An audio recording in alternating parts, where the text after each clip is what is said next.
Welcome students, एक online nursing classes में आप सभी का स्वागत है। दोस्तों, अगर आपने अभी तक हमारे चैनल को सब्सक्राइब नहीं किया है तो चैनल को सब्सक्राइब और वीडियो को लाइक जरूर करें और हमारे टेलीग्राम चैनल पर जरूर ज्वाइन करें, जिसकी लिंक आपको डिस्क्रिप्शन पर मिल जाएगी, या आप टेलीग्राम पर सर्च करके भी हमारे चैनल पर ज्वाइन कर सकते हो। तो जल्दी से जाओ, टेलीग्राम जरूर ज्वाइन करें। और अपना ओबीजी का सिलेबस चल रहा था, वो रोज रेगुलर क्लासें लग रही है। अगर आपने प्रीवियस क्लासें नहीं ली है तो डिस्क्रिप्शन प्लेलिस्ट की लिंक मिल जाएगी, वहां से कंटिन्यू क्लासें लेते रहें और अपना कोर्स कंप्लीट करें। बिल्कुल ओबीजी का सिलेबस मैंने बताया था आपको, 15 से 20 दिन में कंप्लीट करवा देंगे, वो कंटिन्यू चल रहा है अपना। तो अगर आपने अभी तक चैनल को सब्सक्राइब नहीं किया तो चैनल को सब्सक्राइब और वीडियो को लाइक जरूर करें। तो स्टार्ट करते हैं आज का टॉपिक। आज हम मेंस्ट्रुअल साइकिल के बारे में रीडिंग आउट करेंगे। तो इस मेंस्ट्रुअल साइकिल की पहले डेफिनेशन देखेंगे, फिर हमने इसकी फेजेज हैं जो सबसे इंपॉर्टेंट है उनको पढ़ेंगे, और बीच बीच में जो भी क्वेश्चन आए हुए हैं मेंस्ट्रुअल साइकिल से रिलेटेड किसी भी प्रीवियस एग्जाम में, तो मैं आपको साथ के साथ सोल्व करवाता रहूँगा। तो अब स्टार्ट करते हैं। तो पहले मेंस्ट्रुअल साइकिल से पहले हम प्यूबर्टी देख लेते हैं। प्यूबर्टी क्या होता है? प्यूबर्टी डेफिनेशन क्या होती है? Puberty development of secondary sexual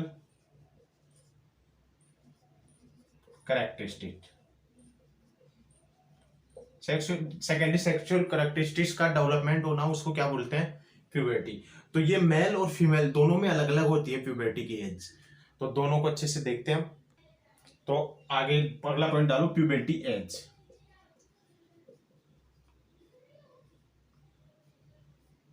पहले हम मेल में देखेंगे, फिर फीमेल। तो मैंने बताया था दोनों में डिफरेंस होती है। मेल में होती है प्यूबर्टी की एज 12 ईयर टू 16 ईयर, 12 से 16 साल, इसको प्यूबर्टी की एज होती है मेल में। फीमेल में ये डिफरेंट होती है। फीमेल में होती है 10 ईयर टू 16 ईयर। ये भी नॉर्मल कभी कभी क्वेश्चन आ जाता है प्यूबर्टी एज, तो ये भी आपको याद रखना होगा। मेल और फीमेल दोनों में डिफरेंट होती है। मेल में होती है 12 टू 16 ईयर और फीमेल में होती है 10 टू 16 ईयर्स। अब प्यूबर्टी क्या होता है? प्यूबर्टी के सेकेंडरी सेक्सुअल कैरेक्टरिस्टिक का डेवलपमेंट होना। तो सेकेंडरी सेक्सुअल कैरेक्टरिस्टिक कौन कौन से होते हैं, उनको समझाने के लिए टेनर और मार्शल दो साइंटिस्ट थे, उन्होंने 5 साइन दिए थे प्यूबर्टी के। तो अगला पॉइंट देखते हैं हम आगे। 5 साइन ऑफ प्यूबर्टी। कौन दो साइंटिस्ट थे? Tanner and Marshall. Tanners and Marshall give 5 sign of puberty. 5 sign दिए थे प्यूबर्टी के। देखते हैं हम एक एक करके पांचों को। पहला था thelarche, second adrenarche, third pubarche, fifth fourth increase of height, height का बढ़ना, और लास्ट था मीनार्की। तो मैंने प्यूबर्टी बताई था आपको। प्यूबर्टी क्या होता है? सेकेंडरी सेक्सुअल कैरेक्टरिस्टिक का डेवलपमेंट। और सेकेंडरी सेक्सुअल कैरेक्टरिस्टिक कौन कौन से साइन है, मतलब किन को बोलते हैं, उनको समझाने के लिए दो साइंटिस्ट आए, टेनर एंड मार्शल। उन्होंने 5 साइन दिए प्यूबर्टी को समझाने के लिए। प्यूबर्टी के thelarche, adrenarche, pubarche, increase height and menarche. First sign है thelarche. Thelarche means development of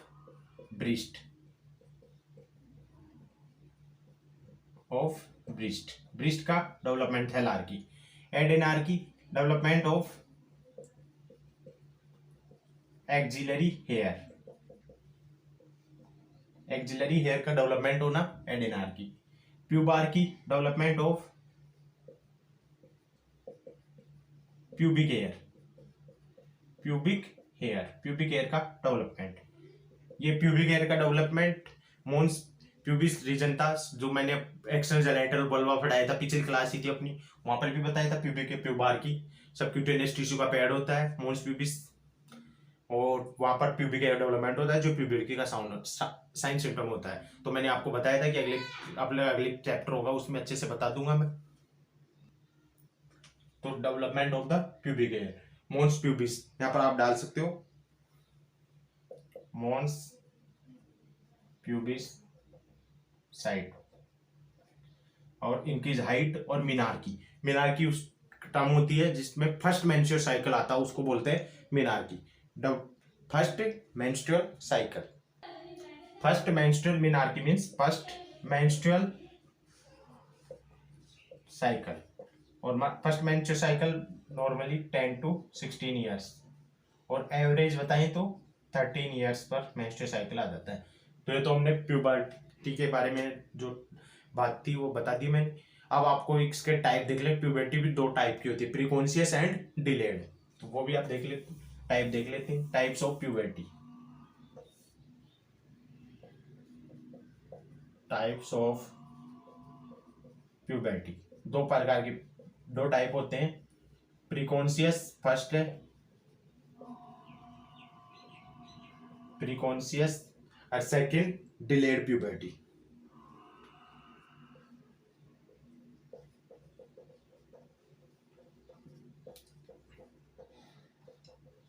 delayed puberty. तो फर्स्ट प्रीकॉन्शियस देख लेते हैं हम। प्रीकॉन्शियस नाम से पता लग रहा है जिसमें प्यूबर्टी की एज, मतलब प्यूबर्टी की एज मैंने बताया था 10 to 16 ईयर्स फीमेल में। तो सेकेंडरी सेक्सुअल कैरेक्टरिस्टिक अगर 10 ईयर्स से पहले आ जाए, सेकेंडरी सेक्सुअल कैरेक्टरिस्टिक डेवलप, यानी प्यूबर्ट डेवलप बिफोर 10 ईयर्स, उसको बोलते हैं प्रीकॉन्शियस। तो ये आपको याद रखना होगा। Delayed develop of secondary sexual characteristic after 16 years, 16 साल के बाद में, उसको बोलते हैं डिलेड। तो 2 टाइप बता दिए मैंने प्यूबर्टी के, 2 टाइप की होती है, प्रीकॉन्शियस और delayed. Precocious secondary sexual characteristic develop before 10 years, उसको प्रीकॉन्शियस। डिलेड। अब हम बात करते हैं मेंस्ट्रुअल साइकिल। पहले हम मेंस्ट्रुअल साइकिल की डेफिनेशन देख लेते हैं, आपको डेफिनेशन याद करनी होगी क्योंकि डेफिनेशन बहुत इंपॉर्टेंट है। आपको याद करने की इतनी मतलब रटने की जरूरत नहीं, मैं आपको एक एक वर्ड अच्छे से समझाऊंगा, आपको यहीं पर याद हो जाएगी। क्या होता है? It is a visual manifestation. क्या होता है ये? विजुअल मैनिफेस्टेशन, यानी ये प्रोसेस हमें दिखाई देती है, ब्लीडिंग होती है वो दिखाई देती है, visual manifestation. It is a visual manifestation of a cyclic यानी 28 डेज में रिपीट होता है। फिजियोलॉजिकल, कोई पैथोलॉजिकल कोई डिजीज कंडीशन नहीं होती, फिजियोलॉजिकल होती है, यूटेराइन ब्लीडिंग। क्या हो गया पहला point? It is a visual manifestation of the cyclic physiological uterine bleeding. किसके कारण? Due to shedding out. क्या होता है इसमें? Shedding out of the endometrium, shedding out endometrium outflow through, किसके थ्रू? कौन सा पाथवे होता है? वेजाइना। किसके कारण? Followed by the invisible, hormonal activity दिखाई नहीं देती, तो invisible interplay of the hormone का इनविजुअल इंटरप्ले होता है। मेनली कौन सा? एचपीओ एक्सिस क्या है वो हम इसके जस्ट अब बाद में बात करेंगे, तो बाद की बात है, पहले आप ये ध्यान रखो। तो डेफिनेशन एक बार फिर से देख लेते हैं। It is a visual manifestation of the cyclic physiological uterine bleeding. It is a visual manifestation of the cyclic physiological uterine bleeding due to shedding out of the endometrium through endometrium outflow through vagina, followed by, किसके कारण? Followed by the invisible interplay of the hormone, mainly कौन सा? HPO axis. ये इसकी definition थी menstrual cycle की। तो definition आपको याद हो गई होगी, मैंने अच्छे से बता भी दिया। अब यहाँ पर एक वर्ड देखा आपने, एचपीओ एक्सिस, तो ये क्या है? तो अगला पॉइंट हम देखेंगे कि एचपीओ एक्सिस है क्या। तो डेफिनेशन आप स्क्रीनशॉट ले लो। अब हम आगे बात करते हैं इसमें। एच, तो फर्स्ट वर्ड आ गया उसमें, कौन सा? एच। एचपीओ में पहला वर्ड देखते हैं एच। H means hypothalamus. क्या? हाइपोथैलेमस से रेस्पॉन्स, हाइपोथैलेमस क्या रिलीज करता है? Gonadotropin releasing hormone, GnRH। GnRH क्या करता है? GnRH रेस्पॉन्स देता है किसको? वर्क करता है किस पर? Anterior pituitary, work on anterior pituitary. और आप जानते हो एंटेरियर पिट्यूटरी तो बहुत सारे हार्मोन रिलीज करती है, GnRH, GH, prolactin, adeno, ACTH, adrenocorticotropic hormone, HTH, MSH, FH, FSH and LH। तो यहां पर हम ये पढ़ रहे हैं मेंस्ट्रुअल साइकिल, तो इसमें कौन सा FSH follicular stimulating hormone and LH ये वर्क करेंगे। तो वर्क एंटेरियर पिट्यूटरी कैसे क्रिएट करेगी, FSH एंड LH। फिर क्या होगा, एक्शन ऑफ द ओवरी। तो यहां पर एंटेरियर पिट्यूटरी ये P आ गया, HPNO, O का मीन्स वर्क ऑन ओवरी।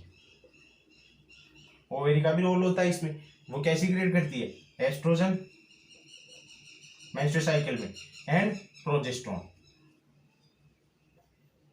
तो ये HPO एक्सिस मैंने बताया था, वो आ गया HPO। H means hypothalamus, P mean pituitary, anterior pituitary and O means ovary. तो डेफिनेशन कंप्लीट हो चुकी है। It is a visual manifestation. क्या होता है ये, visual manifestation of cyclic physiological uterine bleeding due to shedding out of the endometrium, due to shedding out of the endometrium, outflow through the vagina, vagina के थ्रू uterine bleeding होगी, followed by interplay in visual hormone, mainly कौन सा, HPO axis. तो ये इसकी definition थी। और HPO एक्सिस को मैंने बता दिया कि हाइपोथैलेमस, हाइपोथैलेमस से क्या होगा, GnRH रिलीज होगा, GnRH क्या करेगा, एंटेरियर पिट्यूटरी पर वर्क करेगा, उसका मीन्स P मतलब पिट्यूटरी आ गया। पिट्यूटरी से बहुत सारे हार्मोन होते हैं, मैंने बता दिया, GnRH, GH, prolactin, ACTH, FSH, इनके फुल फॉर्म बताने की जरूरत नहीं है।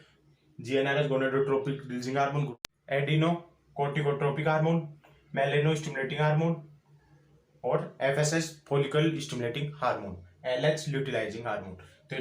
तो इनमें से आपका मेंस्ट्रुअल साइकिल में कौन से हार्मोन इंपॉर्टेंट रिलीज करेगी, FSH एंड LH। फिर O मीन्स आ जाएगा, पिट्यूटरी ग्लैंड भी वर्क करती है इसमें। पिट्यूटरी ग्लैंड कौन सा हार्मोन सीक्रेट करती है, एस्ट्रोजन एंड प्रोजेस्टेरोन। तो ये अपना मेंस्ट्रुअल साइकिल की डेफिनेशन कंप्लीट हुई। अब कुछ क्राइटेरिया देख लेते हैं कि नॉर्मल मेंस्ट्रुअल साइकिल यूमेनोरिया, उसके लिए क्या क्या क्राइटेरिया होता है। तो नोट डाल के लिख लो, क्राइटेरिया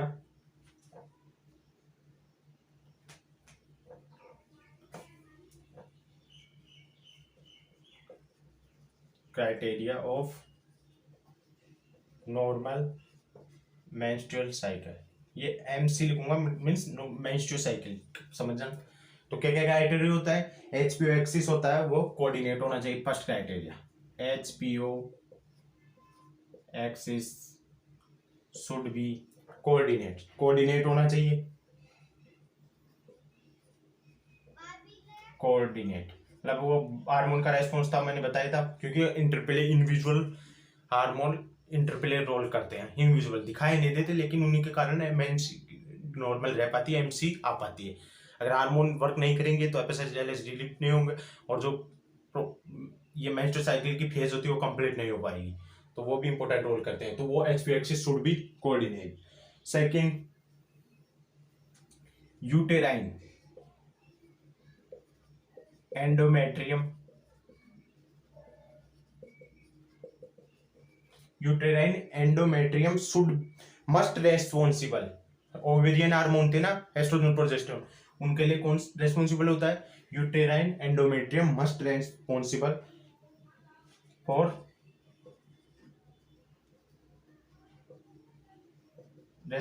फॉर ओवेरियन हार्मोन। तो ये भी नॉर्मल क्राइटेरिया होता है नॉर्मल MC का।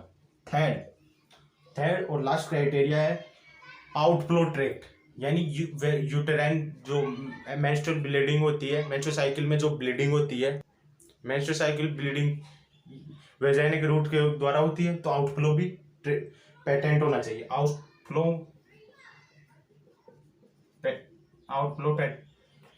Must be patent. Outflow tract must be patent. तो ये क्राइटेरिया थी नॉर्मल मेंस्ट्रुअल साइकिल के। 3 क्राइटेरिया थी। HP axis should be maintain, coordinate होना चाहिए, नॉर्मल मतलब बिल्कुल सारे हार्मोन वर्क करना चाहिए। एचपी एक्सिस हाइपोथैलेमस, पिट्यूटरी और last ovarian. Uterine endometrium must responsible for the ovarian hormone. तो ये भी नॉर्मल मेंस्ट्रुअल साइकिल के लिए क्राइटेरिया होता है। और लास्ट था outflow tract must be patent. कौन सा? वेजाइना वाला। तो वो भी पेटेंट होना चाहिए। अगर ये पेटेंट नहीं होगा तो क्या होगा? वेजाइनल एजिनेसिस। अगर ये ट्रैक्ट पेटेंट नहीं होगा, क्राइटेरिया फुलफिल नहीं होंगे तो क्या होगा? वेजाइनल एजिनेसिस।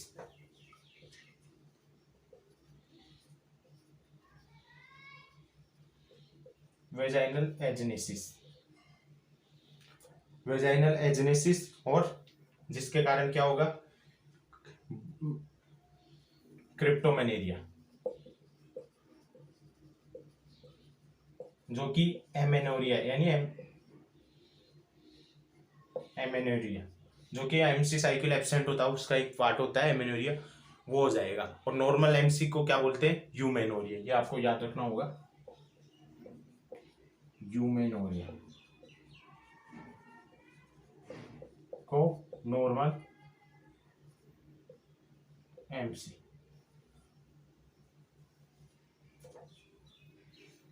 अब आप कुछ इंपॉर्टेंट पॉइंट है मेंस्ट्रुअल साइकिल से रिलेटेड वो देख लेते हैं और फिर इसकी फेजेस देखेंगे।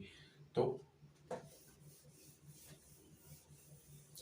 Menarche, first time menstrual cycle आता है उसकी एज क्या होती है? 13 years. Age of menarche, 13 years of menarche की एज होती है। और ये कब रिपीट, कितने टाइम में रिपीटेड होता है? Repeat in 28 days. 28 डेज में रिपीट होता है। और एवरेज बताएं तो इसका 21 to 35, क्योंकि कुछ में 32 डेज में आता है, कुछ के 25 डेज में आ जाता है। तो एवरेज लगाए 21 to 35 डेज। यानी 1 ईयर में कितनी एमसी आएगी? 1 ईयर में 13 एमसी मेंसेज। अगर 1 ईयर में 13 एमसेज आ रही है तो प्यूबर्टी एज कब तक बताएगी? Sorry, reproductive age. Reproductive age 15 से 45 ईयर्स यानी 30 साल। तो 30 गुणा 13 कितने हो गए? 30 90 यानी लगभग 400 मेंसेज इन लाइफ। एक नॉर्मल फीमेल के 400 मेंसेज इन हिज लाइफ। तो ये आपको याद रखना होगा। आप देखते हैं ब्लड लॉस, ये लिख लो आप। कितना ब्लड लॉस होता है एक एमसी में? एक एमसी में ब्लड लॉस होता है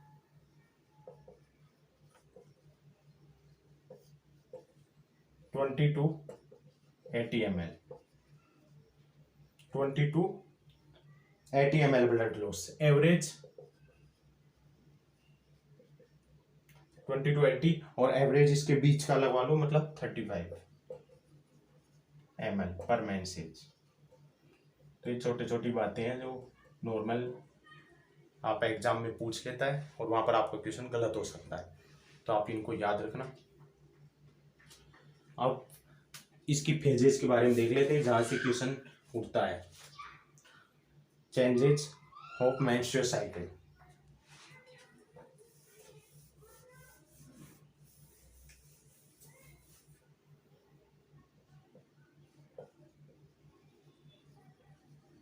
इन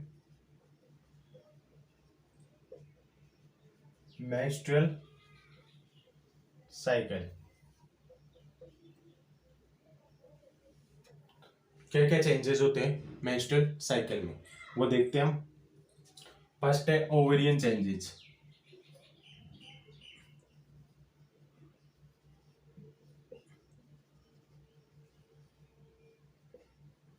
दो प्रकार के चेंजेस देखेंगे, ovarian changes and second uterine changes.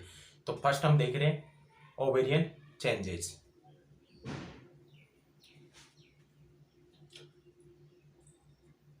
Ovarian changes में दो प्रकार की फेज होती है, टू फेज ओवेरियन चेंजेस में। फॉलिकुलर, फर्स्ट है फॉलिकुलर, सेकंड ल्यूटियल। फर्स्ट है follicular and second luteal phase. First हम देखेंगे ओवेरियन चेंजेस में फॉलिकुलर फेज। फर्स्ट डालो फॉलिकुलर फेज।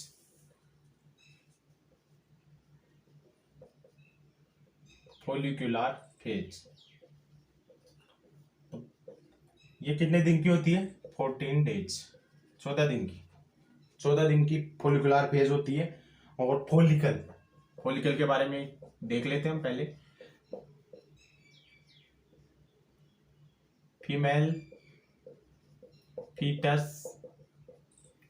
फीटस होता है ना 20 वीक्स का, तब उसमें फॉलिकल की संख्या होती है 7 million. Female foetus have 20 weeks that have 7 million.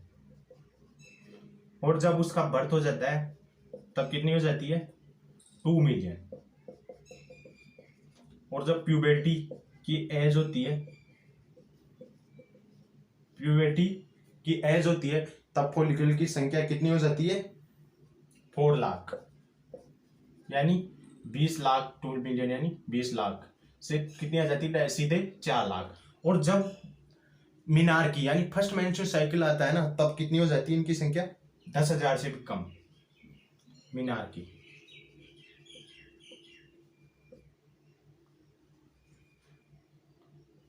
10,000 से भी कम हो जाती है। तो ये आपको फॉलिकल की हिस्ट्री याद रखनी होगी।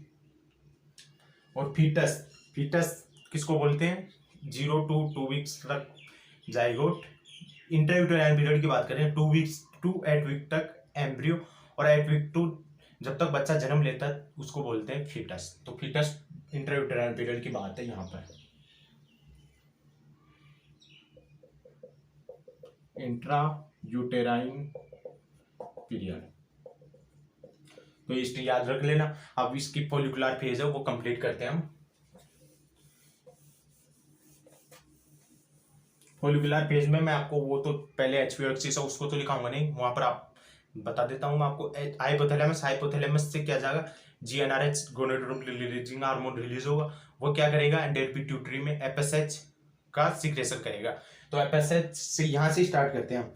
FSH level 3 milli international unit to 10 milli international unit per ml, ये एफएसएच का लेवल होता है। तो फॉलिकल हैव ग्रोथ, इसमें क्या करते हैं? इसकी वजह से फॉलिकल स्टिमुलेटिंग हार्मोन है, ये क्या करवाएगा? Follicle have growth. फॉलिकल की ग्रोथ होती है इसमें। फॉलिकल ग्रोथ कर रहा है तो एक प्रभावी फॉलिकल होता है dominate follicle have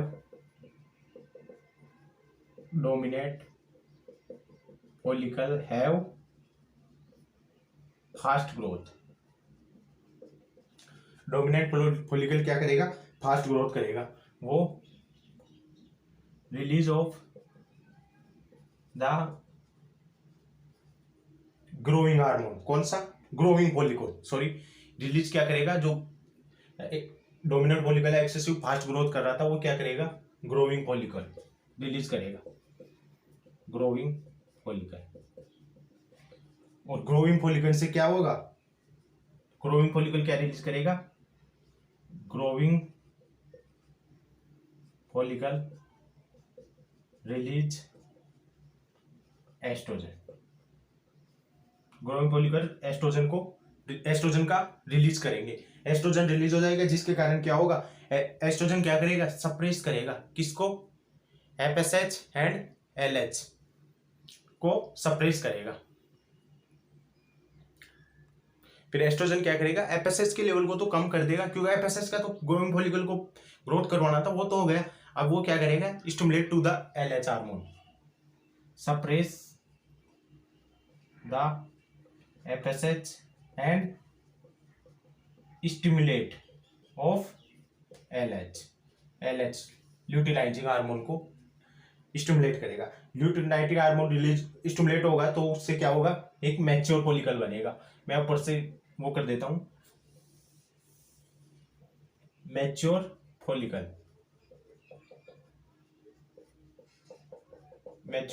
mature follicle जिसको बोलते हैं ग्राफियन। मैच्योर फॉलिकल को क्या नाम दिया, ग्राफियन फॉलिकल। और ये ग्राफियन फॉलिकल क्या करेगा, ग्राफियन फॉलिकल को एलएच हार्मोन है वो क्या कर देगा, रप्चर कर देगा, रप्चर ऑफ ग्राफियन फॉलिकल। अगर ग्राफियन फॉलिकल रप्चर हो जाएगा तो उससे क्या होगा, ओव्यूलेशन हो जाएगा। तो ओव्यूलेशन में कौन सा हार्मोन, ये क्वेश्चन आता है, ओव्यूलेशन में कौन सा हार्मोन हेल्प किया, यहाँ पर कौन सा हार्मोन यूज हुआ है, ल्यूटिनाइजिंग हार्मोन। तो ये आपको याद रखना होगा, ओव्यूलेशन, और इससे ओवम बन जाएगा।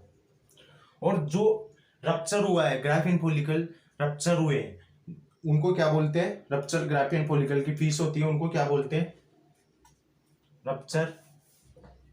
यहाँ पर रप्चर हुए हैं उनको क्या बोलते हैं, rupture Graafian follicle piece have card to, rupture Graafian follicle की पीस को क्या बोलते हैं, कार्पस ल्यूटियम। मैं एक बार इस प्रोसेस को एक बार रिवीजन करवा देता हूँ। पहले हमने देखा हाइपोथैलेमस, हाइपोथैलेमस से रेस्पॉन्स जाएगा, जीएनआरएच रिलीज होगा, जीएनआरएच क्या करेगा, एंटेरियर पिट्यूटरी को वर्क करवाएगा, वहां से एफएसएच रिलीज होगा, एफएसएच क्या करेगा, ग्राफियन पॉलीगन को ग्रोथ करवाएगा, वहां पर डोमिनेट पॉलीगन होगा, वह एक्सेसिव ग्रोथ करेगा, वो डोमिनेट पॉलीगन क्या करेगा, रिलीज करेगा, क्योंकि गवर्नमेंट एफएसएच ने उसकी ग्रोथ करवा दी, तो वहां से रिलीज क्या करेगा, ग्रोइंग हार्मोन। तो ग्रोइंग हार्मोन से एस्ट्रोजन रिलीज होगा, वो एस्ट्रोजन क्या करेगा, एफएसएच के लेवल को स्टिमुलेट करेगा और एलएच हार्मोन के लेवल को बढ़ाएगा, नेगेटिव फीडबैक के द्वारा एफएसएच लेवल को स्टॉप कर देगा। फिर वहां से क्या होगा, मैच्योर फॉलिकल बन जाएगा, मैच्योर फॉलिकल को क्या नाम दिया, ग्राफियन फॉलिकल, और ग्राफियन फॉलिकल फिर एलएच हार्मोन उसको क्या कर देगा, रप्चर कर देगा, और रप्चर करने के बाद ओव्यूलेशन हो जाएगा, ओव्यूलेशन से ओवम बन जाएगा, रिलीज हो जाएगा। अगर ग्राफियन फॉलिकल जो रप्चर पीस होते हैं उनको कार्पस ल्यूटियम बोलते हैं, जो अगली फेज में हम पढ़ेंगे वो वहां पर यूज होता है, तो उसमें देख लेंगे कार्पस ल्यूटियम। तो यहाँ तक ये फर्स्ट फेज थी अपनी, ये कंप्लीट हुई है, 14 डेज 14 दिन तक की होती है। सेकेंड है luteal phase.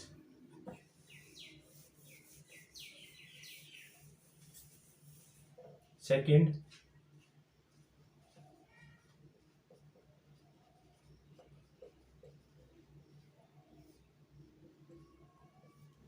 Luteal phase, luteal phase that of constant, ये क्या होती है, कांस्टेंट फेज होती है 14 दिन की, मतलब वो कितनी बड़ी, वो ये तो फिक्स है 14 दिन की होगी, छोटी बड़ी हो इससे कोई फर्क नहीं पड़ता, 15 to 28 डेज की होती है, मतलब 14 दिन की तो वो हो ही, फॉलिकल फेज और luteal phase 15 to 28 days.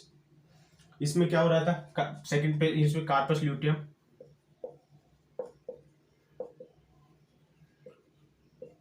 Follicular phase में कार्पस ल्यूटियम था, उससे क्या होगा, ये क्या करेगा, रिलीज करेगा corpus luteum, release of oestrogen and progesterone. और मेनली कौन सा हार्मोन रिलीज करता है ये कार्पस ल्यूटियम, मेनली प्रोजेस्टेरोन, ये भी याद रखना होगा आपको। मेनली कौन सा हार्मोन रिलीज करता है, प्रोजेस्टेरोन। और प्रोजेस्टेरोन क्या होता है, एक प्रकार का प्रोकोलाइटिक एजेंट, टोकोलाइटिक एजेंट क्या करता है ये? यूटेराइन कॉन्ट्रैक्शन से प्रिवेंट करता है, prevent of the uterine contraction. तो यहाँ पर क्या हुआ? कार्पस ल्यूटियम, कार्पस ल्यूटियम बनी गया था पहली वाली फेज में। यहाँ पर कार्पस ल्यूटियम क्या करता है? रिलीज करता है एस्ट्रोजन एंड प्रोजेस्टेरोन। मेनली कौन सा? प्रोजेस्टेरोन। प्रोजेस्टेरोन क्या होता है? एक टोकोलाइटिक एजेंट होता है जो प्रिवेंट करता है यूटेराइन कॉन्ट्रैक्शन से। अब कार्पस ल्यूटियम का क्या फ्यूचर है, बाद में वो क्या बनती है वो देखते हैं। तो कार्पस ल्यूटियम का फ्यूचर उस पर्सन पे, मतलब फीमेल पे डिपेंड करता है। अगर फर्टिलाइजेशन हो गया तो उसका फ्यूचर क्या होगा, अगर फर्टिलाइजेशन एब्सेंट हो गया तो क्या होगा। तो दोनों कंडीशन देख लेते हैं। Future of the corpus luteum, future of corpus luteum. If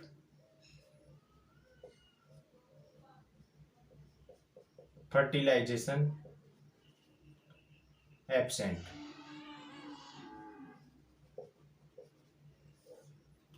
if fertilization present। अगर फर्टिलाइजेशन एब्सेंट है तो क्या फ्यूचर होगा, फर्टिलाइजेशन एब्सेंट है तो क्या फ्यूचर होगा, प्रेजेंट है तो फर्टिलाइजेशन एब्सेंट है तो क्या होगा?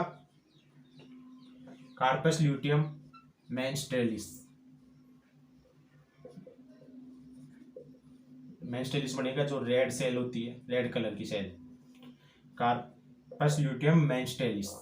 अच्छे से लिख देता हूँ, मेंस्ट्रेलिस, कार्पस ल्यूटियम मेंस्ट्रेलिस। कार्पस ल्यूटियम मेंस्ट्रेलिस से कार्पस ल्यूटियम एल्बिकेंस, और कार्पस ल्यूटियम एल्बिकेंस से फिर ये फर्टिलाइजेशन एब्सेंट था ही और डिसअपियर हो जाती है 28 डेज में, डिसअपियर एट 28 डेज। तो ये आपको याद रखो।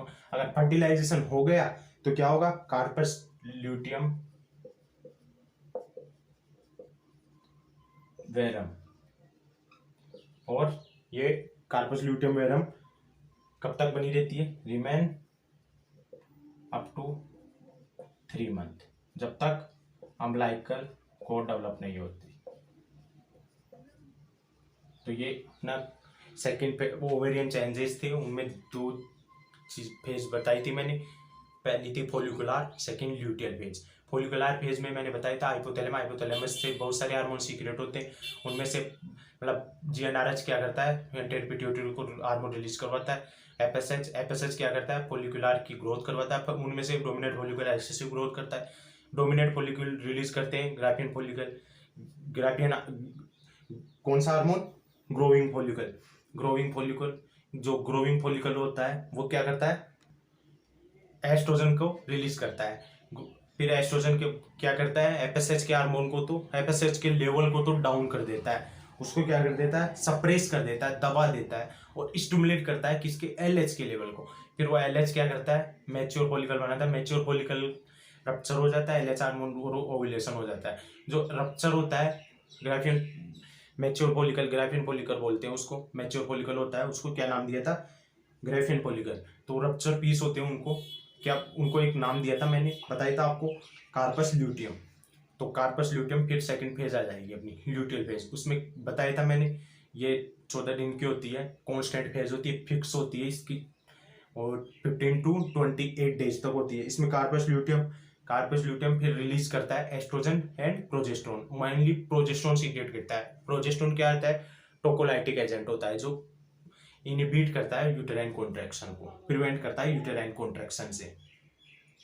फिर कार्पस ल्यूटियम का फ्यूचर क्या था? मैंने बताया कि 2 प्रकार से डिपेंड करता है कि अगर फर्टिलाइजेशन हो रहा है या नहीं हो रहा। अगर इफ फर्टिलाइजेशन है प्रेजेंट, अगर फर्टिलाइजेशन प्रेजेंट है तो क्या होगा?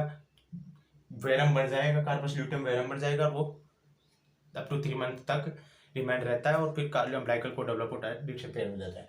लेकिन फर्टिलाइजेशन एब्सेंट है तो क्या होगा? कार्पस ल्यूटियम मेंस्ट्रेलिस, फिर कार्पस ल्यूटियम एल्बिकेंस, और फिर अप टू 28 डेज में डिसअपियर हो जाएगा। तो ये थी अपनी ओवेरियन चेंजेस। अब सेकेंड है uterine changes.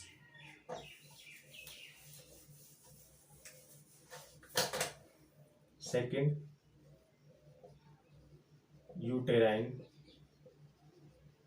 Changes. Uterine changes में 3 फेज थी, 3 फेज में डिवाइड किया गया है, bleeding, proliferative, bleeding phase, proliferative, bleeding proliferative phase and second third secretory या प्रिपेरेटरी फेज भी बोलते हैं, इसको प्रिपेरेटरी फेज भी बोला जाता है।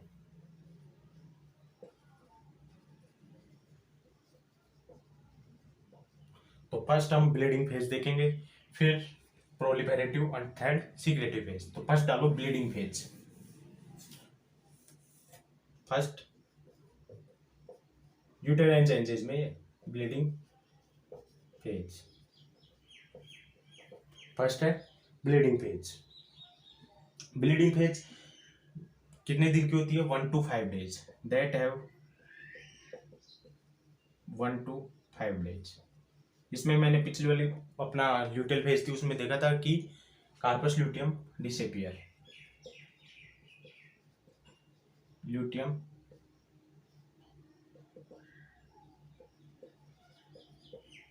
डिसअपियर, कार्पस ल्यूटियम क्या हो गया था इसमें? डिसअपियर हो गया था, और एस्ट्रोजन प्रोजेस्टेरोन का लेवल भी डाउन हो गया था, and tone level decrease. Oestrogen and progesterone का लेवल डिक्रीज हो गया था। एस्ट्रोजन क्या करते हैं? वेजो डायलेशन करवाते हैं। एस्ट्रोजन वेजो डायलेशन, अगर वेजो डायलेशन करवा रहे और इनका लेवल कम हो गया तो क्या हो जाएगा? यूटेराइन एंटी में वेजो कॉन्स्ट्रिक्शन। तो हम देखते हैं वो फेज देख लेते हैं, ये उतार लो आप। अगर वेजो डायलेशन करवा रहे हैं एस्ट्रोजन और उसका लेवल कम हो गया तो क्या कंडीशन हो जाएगी? When level decrease of oestrogen, अगर एस्ट्रोजन का लेवल कम हो गया तो क्या होगा? यूटेराइन आर्टरी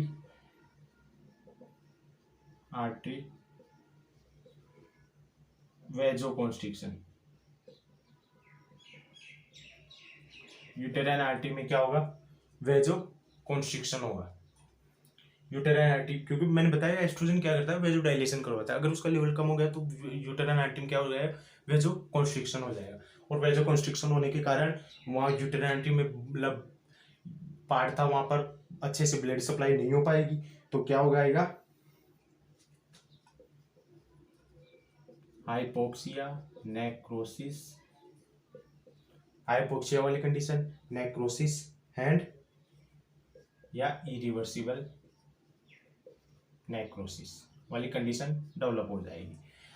अब ये हाइपोक्सिया वाली कंडीशन डेवलप हो गई तो क्या हो जाएगा? डेड हो जाएगी endometrial cell, dead of endometrium से। अगर एंडोमेट्रियम की सेल डेड हो गई तो क्या हो जाएगा? ब्लीडिंग की स्टार्ट हो जाएगी, ब्लीडिंग स्टार्ट। और ब्लीडिंग स्टार्ट हो गई तो अगर यूट्रस में ब्लीडिंग हो गई तो उस कंडीशन को बोलते हैं हेमेटोमेट्रा, हेमेटोमेट्रा, ब्लड इन यूट्रस, यूट्रस में ब्लड आ जाएगा, और इससे क्या होगा? सेंसेशन जाएगा कहां पर? हाइपोथैलेमस। सेंसेशन यहां लिख देता हूं, sensation go to hypothalamus, hypothalamus में सेंसेशन जाएगा, और वहां से क्या होगा? हाइपोथैलेमस कहां जाएगा? फिर हाइपोथैलेमस क्या करेगा? कहां पर जाएगा? Hypothalamus go to posterior pituitary, anterior नहीं, posterior, response go to posterior pituitary, क्योंकि पोस्टेरियर पिट्यूटरी सीक्रेट करेगी कौन सा? ऑक्सीटोसिन। तो ऑक्सीटोसिन पर जाएंगे, और ऑक्सीटोसिन क्या करेगा? ऑक्सीटोसिन क्या करेगा? वर्क ऑन यूट्रस, यूट्रस पर वर्क करेगा, जिसके कारण विजुअल मैनिफेस्टेशन, डेफिनेशन में देखा था ना, visual manifestation of menstrual blood. तो ये इसकी ब्लीडिंग फेज थी। एक बार और देख लेते हैं। मैंने 2 फेज बताई थी, चेंजेस बताई थी, ओवेरियन चेंजेस, यूटेराइन चेंजेस। तो ओवेरियन चेंजेस में हम देख लिए फोलिकुलर फेज 2 प्रकार की फेज थी और ल्यूटेल फेज, दोनों कंप्लीट हो गई। अब सेकंड हम यूटेराइन चेंजेस में देखा 3 फेज थी, ब्लीडिंग, प्रोलिफेरेटिव और सीक्रेटिव। तो फर्स्ट थी ब्लीडिंग फेज। ब्लीडिंग फेज में कार्पस ल्यूटियम डिसअपियर हो गया था, उसके कारण एस्ट्रोजन लेवल डाउन हो गया था। एस्ट्रोजन का क्या फंक्शन था? वेजो कंस्ट्रिक्शन करवाना, जिसके कारण वेजोडाइलेशन, अगर वो एस्ट्रोजन का लेवल डाउन हो गया तो वेजो कॉन्स्ट्रिक्शन हो जाएगा। वेजो कॉन्स्ट्रिक्शन होने के कारण यूटेराइन आर्टरी में ब्लड की सप्लाई प्रॉपर नहीं हो पाएगी, जिसके कारण क्या हो जाएगा? एंडोमेट्रियम में हाइपोक्सिया के या नेक्रोसिस या यूवर्सिबल नेक्रोसिस, जिसके कारण डेड हो जाएगी वो सेल। डेड होने के कारण वहां से ब्लीडिंग होने लग जाएगी। ब्लीडिंग होने के कारण रेस्पॉन्स इमेटोमेट्रा वाली कंडीशन हो जाएगी और रेस्पॉन्स कहां पर जाएगा? Posterior hypothalamus. हाइपोथैलेमस क्या करेगा? रेस्पॉन्स जल्दी से जवाब देगा पोस्टीरियर पिट्यूटरी की ऑक्सीटोसिन सीक्रेट करो। ऑक्सीटोसिन यूट्रस पर वर्क करेगा और उसके कारण क्या होगा? Visual manifestation of the menstrual blood. तो ये ब्लीडिंग फेज थी। सेकंड फेज प्रोलिफेरेटिव फेज, वो देखते हैं। और इसमें मैं आपको एक नोट डाल के लिख लो, एंडोमेट्रियम की thickness.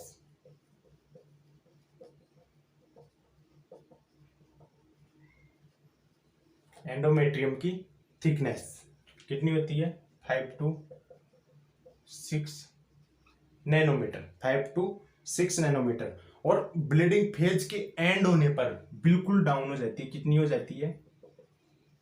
And of bleeding phase 1 nanometre. तो ये आपको याद रखना होगा। अब प्रोलिफेरेटिव फेज देखते हैं।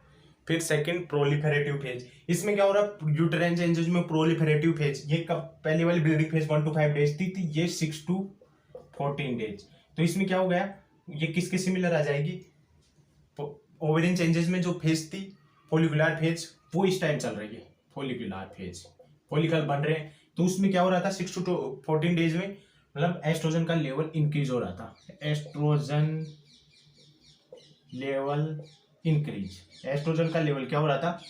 इंक्रीज हो रहा था, क्योंकि सिमिलर दोनों वो चल रही है यूटेराइन में एंड ओवेरियन में। तो ओवेरियन में कौन सी चल रही थी इस टाइम? Follicular phase. और इसमें कौन सी चल गई? Proliferative phase. तो प्रोलिफेरेटिव फेज उसके सिमिलर है, तो इसमें एस्ट्रोजन का लेवल बढ़ा हुआ है। इस टाइम एस्ट्रोजन का लेवल बढ़ा हुआ है, तो इसके कारण क्या होगा? Hyperplasia. Hyperplasia means increase number of cell के नंबर इंक्रीज होना, हाइपरप्लेजिया वाली कंडीशन हो जाएगी। और इसमें क्या हो रहा? एंडोमेट्रियम थिकनेस बढ़ेगी, क्योंकि सेल के काउंट बढ़ रहे हैं, इंक्रीज। एंडोमेट्रियम थिकनेस इंक्रीज हो जाएगी। एंडोमेट्रियम थिकनेस कितनी हो जाती है? 2 to 3 नैनोमीटर। तो ये हो गई अपनी प्रोलिफेरेटिव फेज। और अब लास्ट है प्रिपेरेटरी या secretory phase, third phase.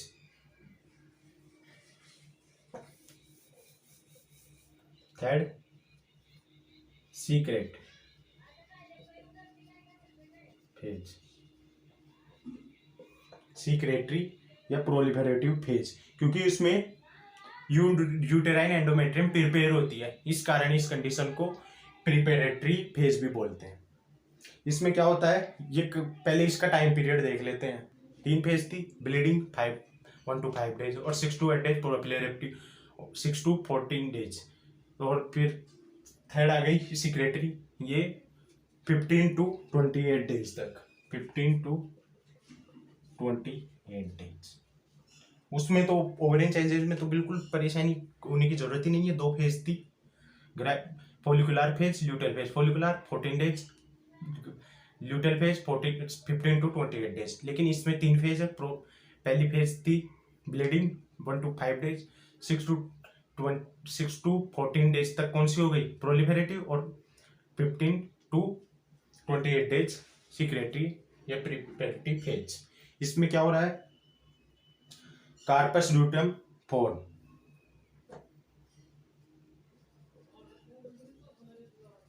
Luteum form, corpus luteum बन चुका है। और कार्पस ल्यूटियम क्या करेगा, एस्ट्रोजन एंड प्रोजेस्टेरोन, क्या करेगा, एस्ट्रोजन, मैंने बताया था HPO एक्सिस में ओवेरियन, तो एस्ट्रोजन एंड प्रोजेस्टेरोन। एस्ट्रोजन क्या करता है, हाइपर प्लेजिया, और प्रोजेस्टेरोन हाइपरट्रोपी।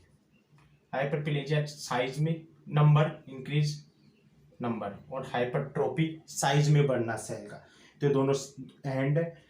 और इसमें एंडोमेट्रियम की थिकनेस कितनी हो जाती है, 5 to 6 नैनोमीटर, और सेकंड फेज थी उसमें कितनी थी, 2 to 3 नैनोमीटर, तो इसमें 5 to 6 नैनोमीटर हो जाती है। तो ये अपना मेंस्ट्रुअल साइकिल वाली क्लास थी वो कंप्लीट हो चुकी है। अगर आपको वीडियो पसंद आए, वीडियो को लाइक, और जो भी सोशल साइट्स यूज करते हो वहाँ पर जहाँ पर आपको लगता हो कि इस बंदे को ज़रूरत है, इस स्टूडेंट को ज़रूरत है, वहाँ पर शेयर जरूर करें। धन्यवाद।